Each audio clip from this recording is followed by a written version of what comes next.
सभी भारतीय को हमारे ओर से इस पवित्र त्योहार रक्षाबंधन की बहुत सारी शुभकामनाएं। रक्षाबंधन का त्योहार सदियों से भारतीय जनमानस का हिस्सा रहा है।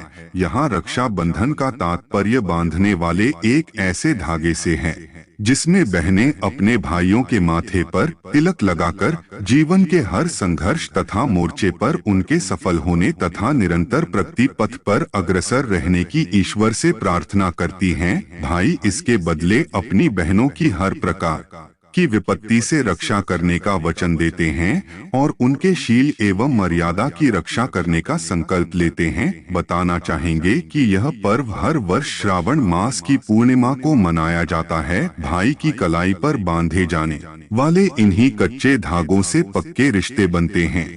पवित्रता तथा स्नेह का सूचक यह पर्व भाई बहन को पवित्र स्नेह के बंधन में बांधने का पवित्र एवं यादगार दिवस है। इस पर्व को भारत के कई हिस्सों में श्रावणी के नाम से जाना जाता है। रक्षाबंधन मनाए जाने के संबंध में अनेक पौराणिक एवं ऐतिहासिक प्रसंगों का उल्लेख मिलता है।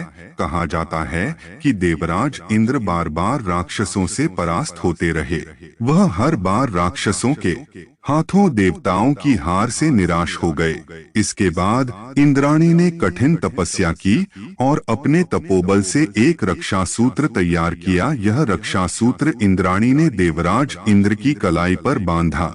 तपोबल से युक्त इस रक्षा सूत्र के प्रभाव से देवराज इंद्र राक्षसों को परास्त करने में सफल हुए। तब से रक्षाबंधन पर्व की शुरुआत हुई। रक्षाबंधन पर्व से ऐतिहासिक प्रसंग भी जुड़े हैं। ऐतिहासिक दृष्टि से इस पर्व की शुरुआत मध्यकालीन युग से मानी जाती है। भारतीय इतिहास ऐसे प्रसंगों से भरा पड़ा है जब राजपूत योद्धा अपनी जान की बाजी लगाकर युद्ध के मैदान में जाते थे तो उनके देश की बेटियां उनकी आरती उतारकर कलाई पर रक्षा सूत्र बांधा करती थीं। वीर रस के गीत गाकर हौसला अफजाई करते हुए उनसे राष्ट्र की रक्षा का प्रण भी कराती थीं।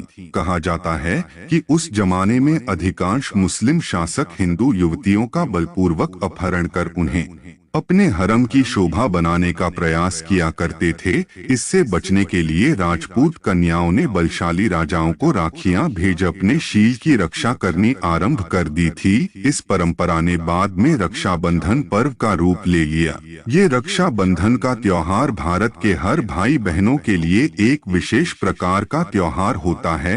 इस दिन बहन अपने भाई के कलाई पर राखी बांधकर अपने उस भाई के लिए एक रक्षा सूत्र बना देती है और भाई उस बहन की रक्षा करने की शपथ लेता है। तभी तो इस त्योहार को भाई बहन का सबसे पवित्र त्योहार माना जाता है। कौन कौन अपनी बहन से प्यार करता है, कमेंट में जरूर बताएं।